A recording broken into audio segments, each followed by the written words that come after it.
Alright, so let's say that Usain Bolt ran 400 meters at the same average speed. So 400 meters is our distance, the same average speed that he ran the 200 meters, which was what? If we look back at the last problem, it was 10.35 meters per second.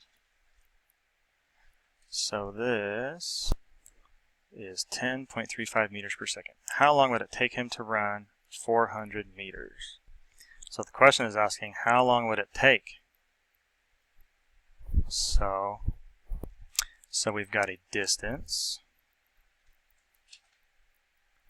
we've got a rate, and we want to find a time. So we did step one right here.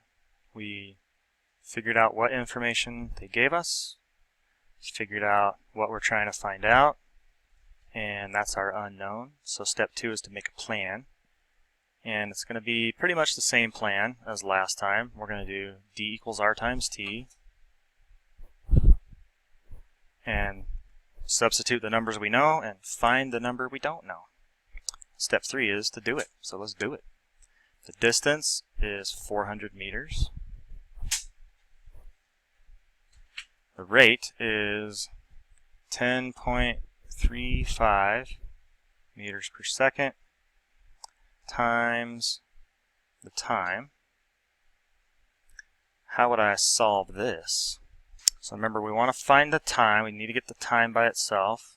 So what's happening to the t here? It's being multiplied by this number. So we need to divide both sides by that number.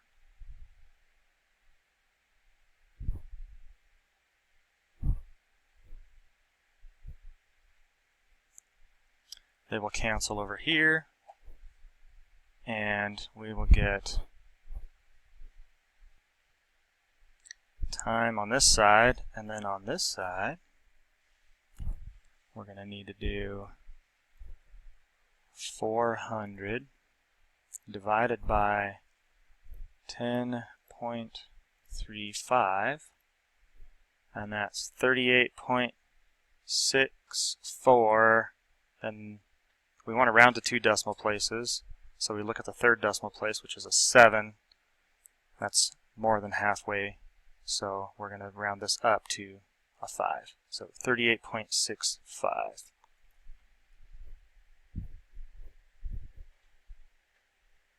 Meters cancel. Dividing by 1 over seconds brings the seconds to the top. So 38.65 seconds. And then we want to check that to make sure that it makes sense.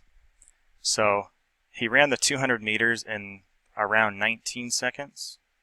And if he's going the same speed and he's running twice as far, it should take him about twice as long. So 2 times 19 is about 38, so that makes sense to me.